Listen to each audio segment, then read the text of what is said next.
At UK Flooring Direct, all of our products are designed for ease of installation, providing the correct procedure is followed. This video will guide you through the entire process, ensuring a trouble-free installation. Whilst this video demonstrates the use of power tools, the same effect can be achieved equally well using hand tools. A basic toolkit should include a spirit level, duct tape, a pencil, a combination square or straight edge, and a tape measure, a utility knife, a handsaw and coping saw, and spacers. To begin, please ensure that the site conditions are suitable and the subfloor is both dry and level. Prior to installation, check the products are free from defects and suitable to be laid. Remember, the final decision lies with the fitter. All floating floor installations must have a recommended underlay. UK Flooring Direct strongly advise that a damp-proof membrane is used in all installations of wooden flooring over a concrete subfloor. This protects against residual moisture in the concrete. The flaps on the underlay must be overlapped and the joints securely sealed. On installing the first row, start with a full board and place spacers to ensure a 15mm expansion gap is maintained. Cut a third off the length of a full board to start your second row. This gives a naturally staggered effect. Continue to install by inserting the long side of the board at an angle. Work it into the click mechanism, while sliding the board to the right to meet the previous board. The 5G drop lock on the short side of the board then needs to be dropped down and secured into place. At the end of a row, measure the length of board needed, using a spacer to maintain the 15mm expansion gap. Cut the board to size and fix it into place. Use the cut-offs from the ends of the boards to begin new rows, thus creating a natural stagger. Repeat this process throughout the installation.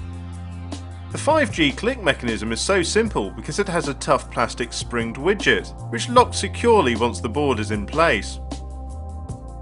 All door frame architraves must be undercut, using a waste-off cut and a piece of underlay as a height guide.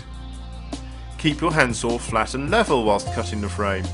Ensure you cut the architrave out using a chisel to remove the scrap pieces.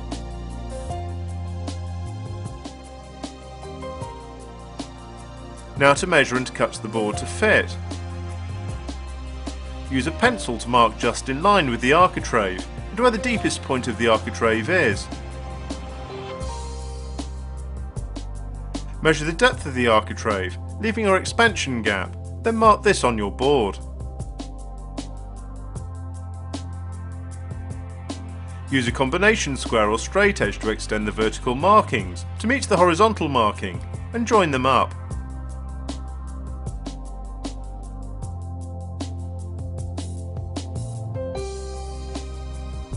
Add a diagonal corner to account for the set shallow end of the architrave.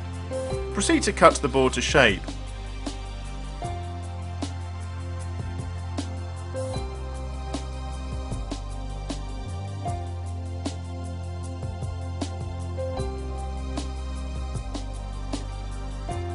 And then install with the use of your tapping block.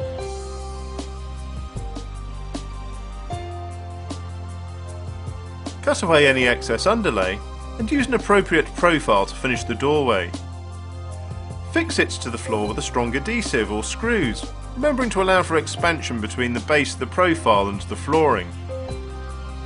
Insert the profile into the runner.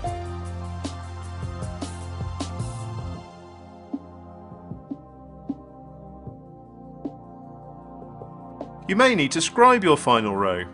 Take a full board and lie it directly on top of the previous row, but in line with where your next board will need to be laid. Take a second scrap piece and push it against the wall. Using this as a guide, mark with a pencil all the way up the board, moving your guide piece along the wall as you go. By keeping the profile on the offcut allows for an expansion gap. Before installing, ensure the expansion gap is 15mm. Once satisfied with the cut piece, insert and secure into place. Once the floor is laid, it must then be covered by a suitable edge profile or skirting board. This is a brief installation guide. Every installation is individual and specific to each job and site. The installer should always refer to the installation guide from the manufacturer, found within the product they are using.